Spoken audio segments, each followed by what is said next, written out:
తెలంగాణ రెండు రాష్ట్రాలలో కూడా మీకు ఎలాంటి న్యూస్ అయినా 24 అవర్స్ కాదు 1 సెకండ్ లో మీ అందరి ముందు ఉండాలి అంటే please like share and subscribe సూర్య.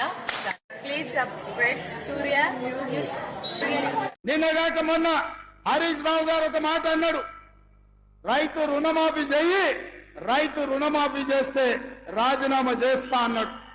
నేను ఈ వేదిక మీద నుంచి మాట ఇస్తున్నా, రామప్ప దేవాలయం శివుడి సాక్షిగా, సమ్మక్క సారలమ్మ సాక్షిగా, 1000 స్తంభాల గుడి సాక్షిగా, అక్కడి సూర్యుడు ఇక్కడ ఉదయించిన, భూమి ఆకాశం తిరగబడ్డా, తుఫానులు వచ్చినా, భూకంపం వచ్చినా, భూమి బద్దలైనా నేను మాట ఇస్తున్నా, 15 ఆగస్టు లోపల తెలంగాణ రైతాంగానికి 15 ఆగస్టు లోపల తెలంగాణ రైతాంగానికి 2 లక్షల రూపాయల రుణమాఫీ చేసి తీరుతా. హరీష్ రావు అన్నావు కదా సిద్దిపేటకు రాజీనామా చేస్తా అని, రాజీనామా పత్రం జేబులో పెట్టుకో. 15 ఆగస్టు నాడు నీతో మాట్లాడతా బిడ్డ, మాట మీద ఉండాలి. నీ మామలాక మాట ఇచ్చి మాట తప్పి దళితుని ముఖ్యమంత్రి చేస్తా, లేకపోతే తలకాయ నరుకుంటాని తలకాయ లేని మాటలు మాట్లాడతాం అనుకుంటున్నావేమో. 15 ఆగస్టు నాడు నీతో మాట్లాడతా.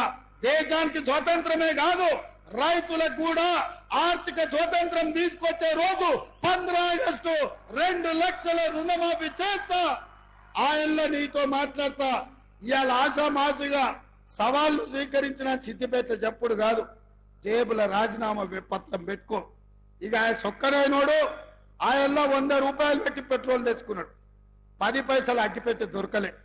ఇప్పుడు కూడా గట్లనే అనుకుంటున్నాం. మా వాళ్ళందరూ సిద్ధంగా పెట్ట తలావో అగ్గిపెట్టి కొనుక్కొని నీ సంగతి చెప్పడానికి. నువ్వు ఏదో తెలంగాణ సమాజాన్ని ఎడ్డిదో గుడ్డిదో మాటలతో మోసం చేయొచ్చు అనుకుంటున్నాం. అవన్నీ ఏం కుదరవు. 15 ఆగస్టు నాడు నీ ఆఖరి శాసనసభ సభ్యత్వం రైతు రుణమాఫీ చేసి నీ సంగతి తెలుస్తాను తెలియజేస్తూ మీ అందరి దగ్గర సెలవు తీసుకుంటున్నా. జై కాంగ్రెస్.